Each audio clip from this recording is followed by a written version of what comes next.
Hello, and thank you for joining today's event at Hudson Institute, where we are all appropriately masked and physically distancing. We're here with FBI Director Christopher Wray, and it's my pleasure to be physically back at the office, and it's an honor to join the director in today's conversation. Christopher Wray currently serves as the 8th director of the FBI. Throughout his career, he has served in a number of roles within the federal government, including as the Principal Associate Attorney General in the Office of the Deputy Attorney General, where he oversaw investigations conducted by the DOJ's law enforcement agencies. In 2003, President George W. Bush nominated Mr. Wray as the Assistant Attorney General for DOJ's Criminal Division, where he oversaw major investigations into domestic and international criminal activities. He also oversaw the DOJ's counterterrorism, counterintelligence, and export control sections. Mr. Wray was instrumental in the DOJ's post-9/11 efforts to combat terrorism, cybercrime, and international espionage. Today, Mr. Wray joins us to discuss China's ongoing efforts to interfere in the United States' domestic affairs through espionage, disinformation campaigns, intellectual property theft, and monetary theft. It is my pleasure to welcome Director Wray to the Hudson Institute.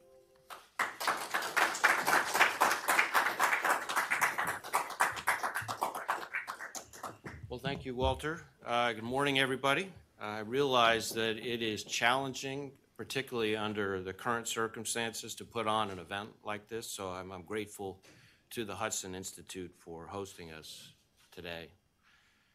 The greatest long-term threat to our nation's information and intellectual property and to our economic vitality is the counterintelligence and economic espionage threat from China.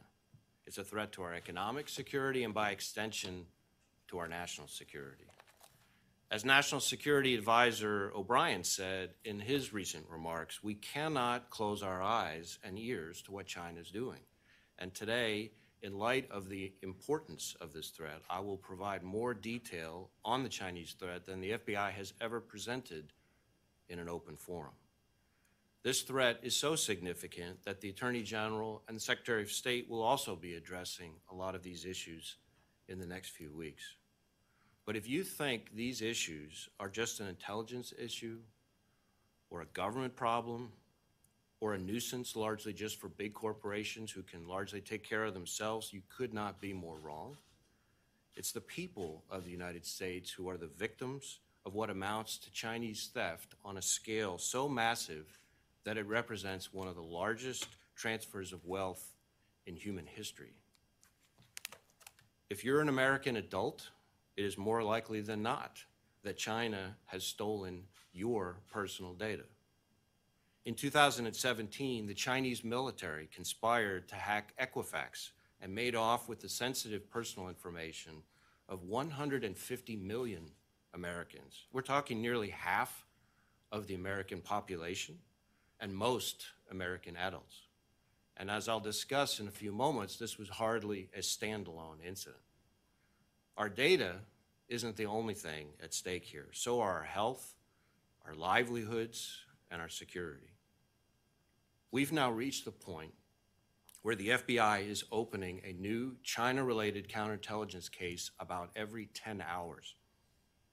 Of the nearly 5,000 active FBI counterintelligence cases currently underway across the country, almost half are all related to China. And at this very moment, China is working to compromise American healthcare organizations, pharmaceutical companies, and academic institutions conducting essential COVID-19 research. But before I go on, let me be clear. This is not about the Chinese people, and it's certainly not about Chinese Americans. Every year, the United States welcomes more than 100,000 Chinese students and researchers into this country. For generations, people have journeyed from China to the United States to secure the blessings of liberty for themselves and their families. And our society is better for their contributions. So when I speak of the threat from China, I mean the government of China and the Chinese Communist Party.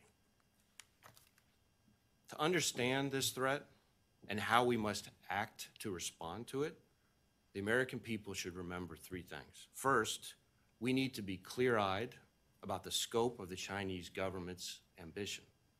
China, the Chinese Communist Party, believes it's in a generational fight to surpass our country in economic and technological leadership. Now that's sobering enough, but it's waging that fight not through legitimate innovation, not through fair and lawful competition, and not by giving their citizens the freedom of thought and speech and creativity that we treasure here in the United States.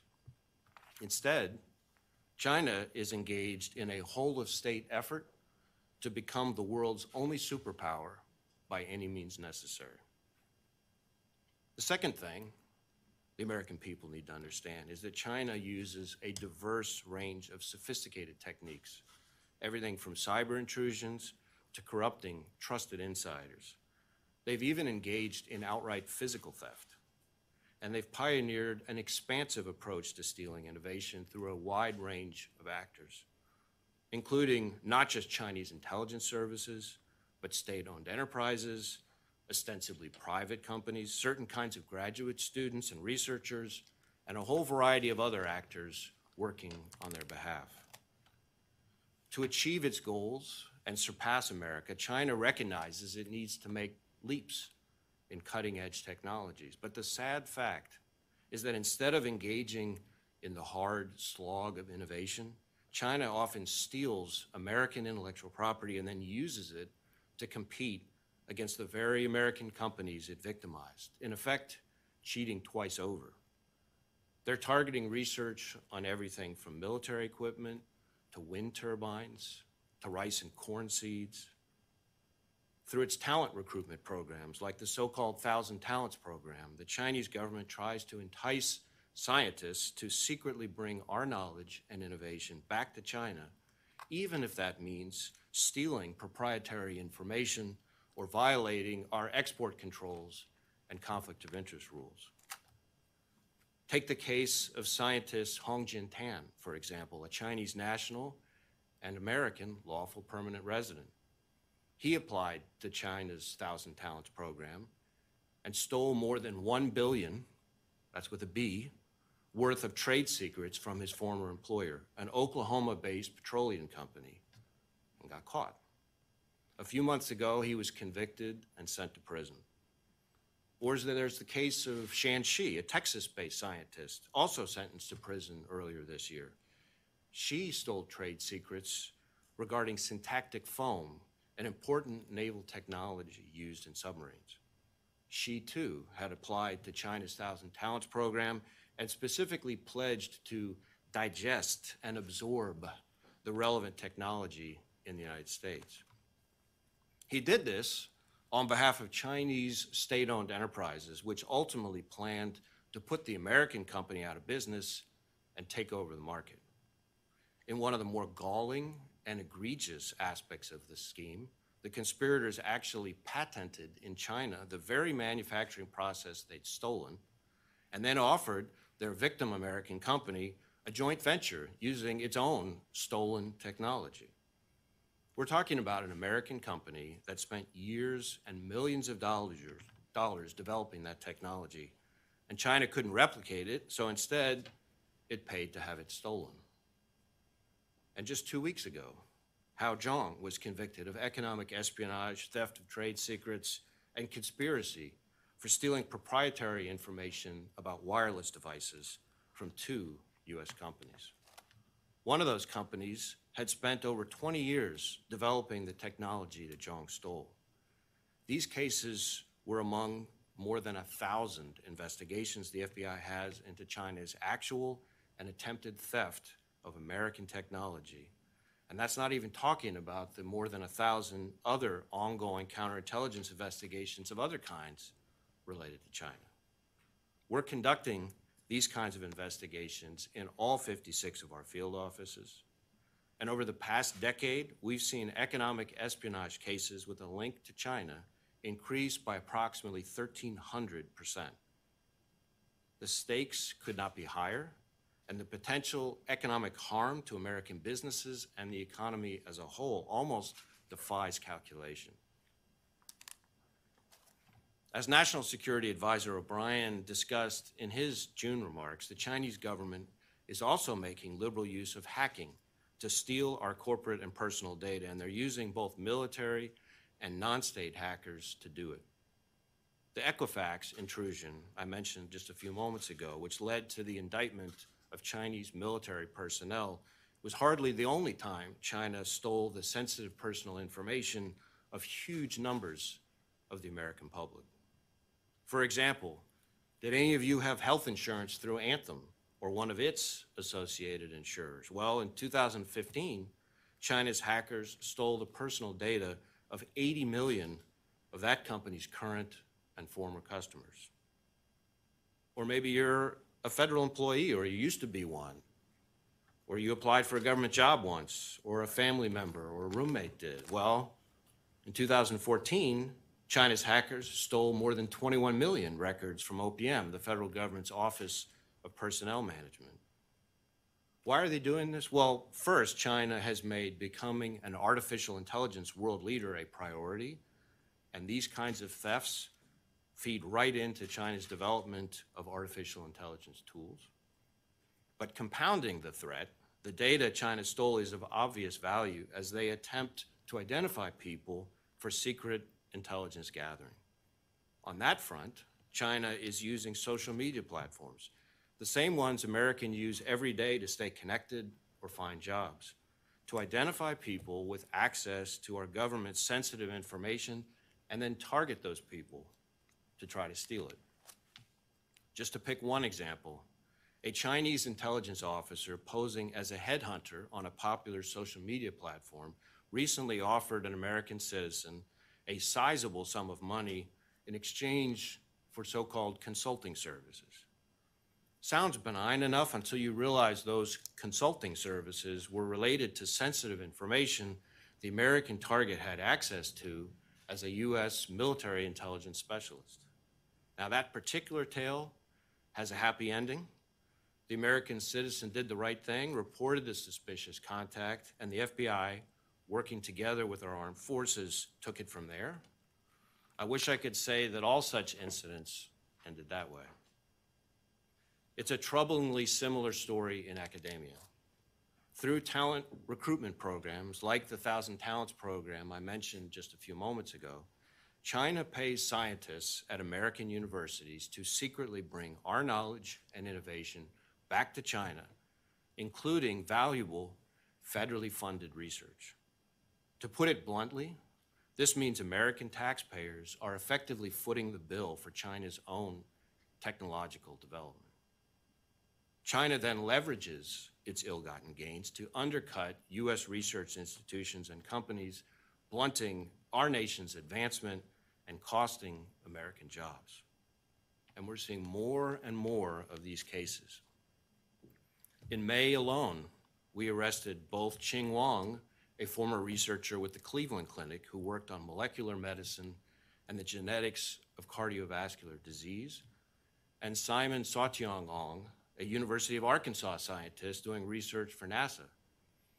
Both of these guys were allegedly committing fraud by concealing their participation in Chinese talent recruitment programs while accepting millions of dollars in American federal grant funding. That same month, former Emory University professor Xiao Ji-Yang Li pled guilty to filing a false tax return for failing to report the income he'd received through China's 1,000 Talents program. Our investigation found that while Li was researching Huntington's disease at Emory, he was also pocketing $500,000 unreported dollars from China.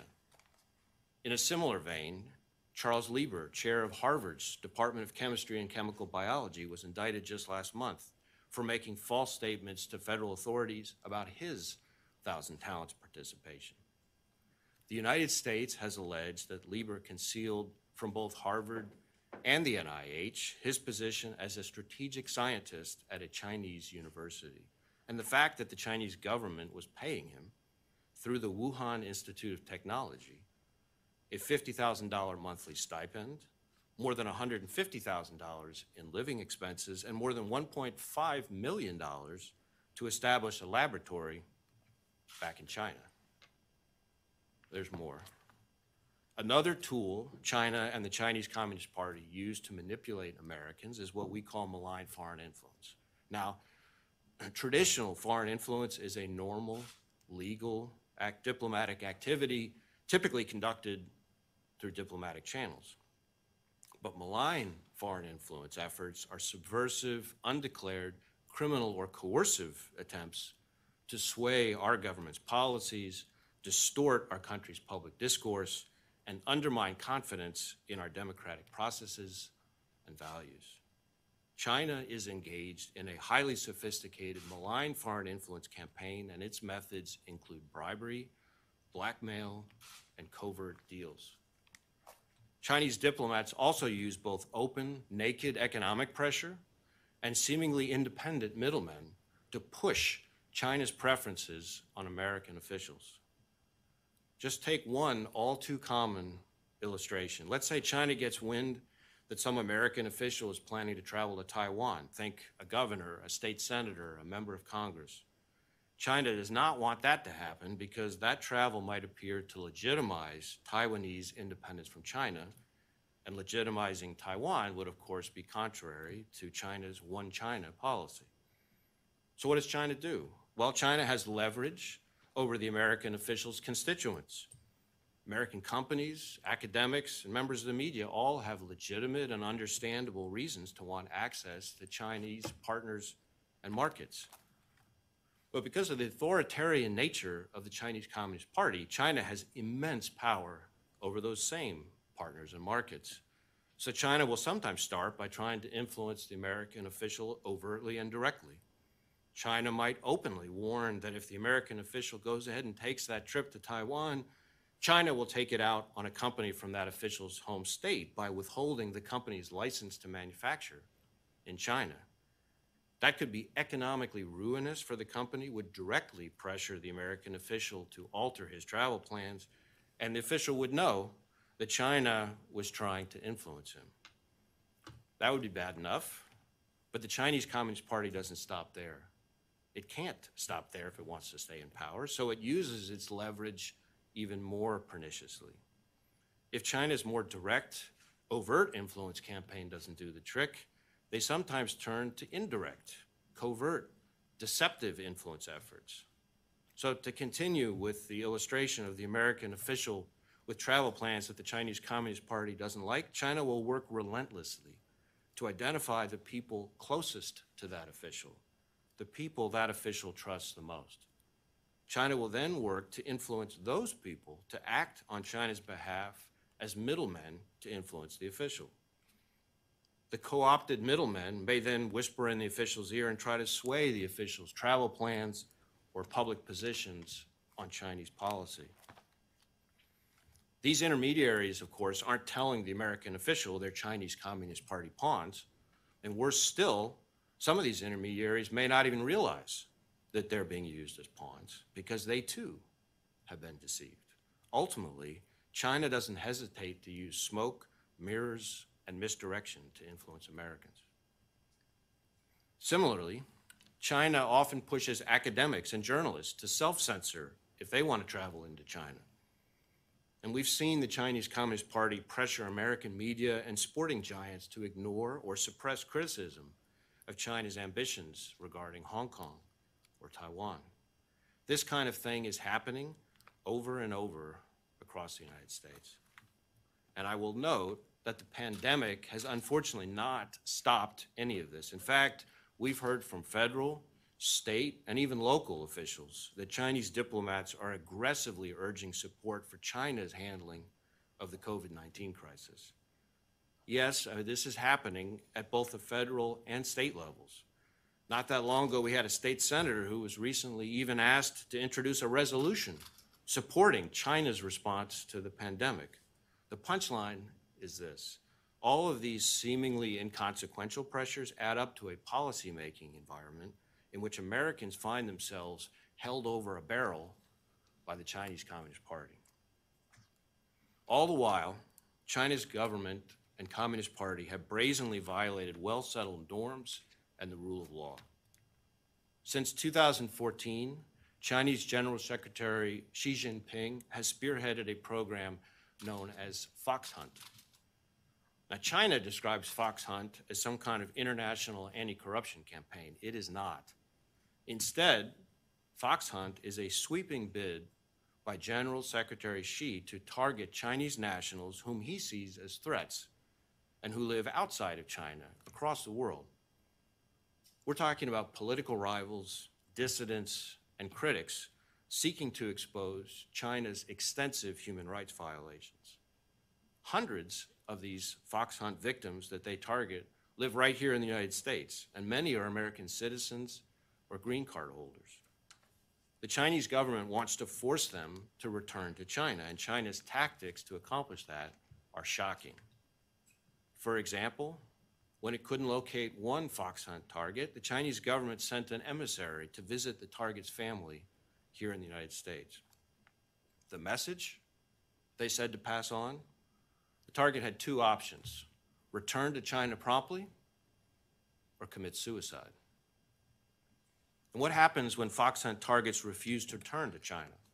In the past, their family members, both here in the United States and in China, have been threatened and coerced, and those back in China have even been arrested for leverage.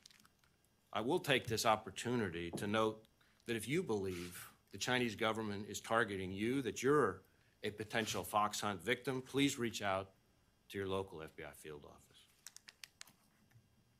Understanding how a nation could engage in these kinds of tactics brings me to the third thing the American people need to remember: that China has a fundamentally different system than ours, and it's doing all it can to exploit the openness of ours while taking advantage of its own closed system.